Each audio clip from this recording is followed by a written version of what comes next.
संक्रांतीसाठी खुसखुशीत गुळपोळ्या करूया। त्याच्यासाठी गूळ तयार करून घेऊ। इथे तीळ 1 कप घेतलेला आहे, मंद आचेवर छान भाजून घेतला आणि तो मिक्सरमध्ये काढून घेतला।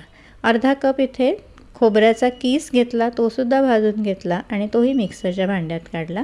1 टेबलस्पून आपण खसखस घेतली आहे, ती सुद्धा भाजून घ्यायची। त्यानंतर 1 चमचा तूप घेतला आहे, पाव कप इथे बेसन घेतलेलं आहे। हे बेसन आपल्याला खरपूस भाजायचं आहे। तूप जर कमी वाटलं तर अजून थोडंसं तूप घालायचं। इथे मी अजून 1 चमचा तूप घातलं आहे। मस्तपैकी खरपूस भाजून घेतलेलं आहे।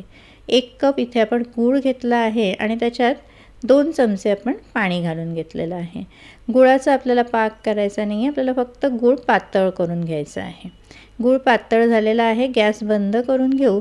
वेलची पूड आणि जायफळ पूड घालून घेतली आणि वाटलेली जी आपली तीळ होती ती घालून घेऊ आणि जे बेसन भाजले तेही घालून घेऊ। आता हे व्यवस्थित मिक्स करून घ्यायचं। सुरुवातीला हा गूळ आपल्याला पातळ वाटेल, पण जसा तो थंड होतो तसा घट्ट होतो। हा गूळ तयार आहे। आता आपण कणिक भिजवून घेऊया, तोपर्यंत हा गूळ थोडासा थंड होईल। 1 कप इथे मी कणिक घेतलेली आहे आणि पाव कप बेसन घेतलेलं आहे। थोडंसं मीठ घालून घेतलं, 1 चमचाभर तेल घालून घेतलं। मिक्स करून घेऊन ह्याचा आपण जशी पोळी बनवतो, पोळीसाठी जसं कणिक भिजवतो तशीच कणिक भिजवून घ्यायची, 10 मिनटं भिजू द्यायची। हा गूळ पूर्ण थंड होऊ द्यायचा नाही, थोडा कोमट असताना असा मोकळा करून घ्यायचा। त्यानंतर इथे 2 चाळीची किंवा 1च पारी घेऊन सुद्धा आपण करू शकतो। इथे मी 2 पाऱ्यांची पोळी करते आहे।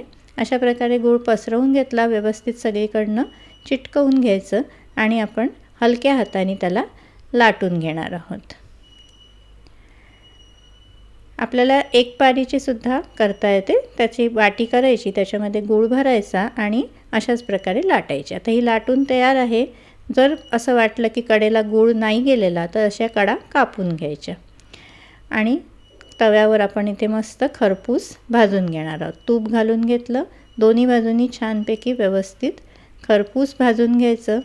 तूप घालायचं वरनं आणि अशा प्रकारे आपल्या या वाव मस्त दिसते गुळपोळी। अशा प्रकारे आपल्या या खुसखुशीत गुळपोळ्या तयार आहेत।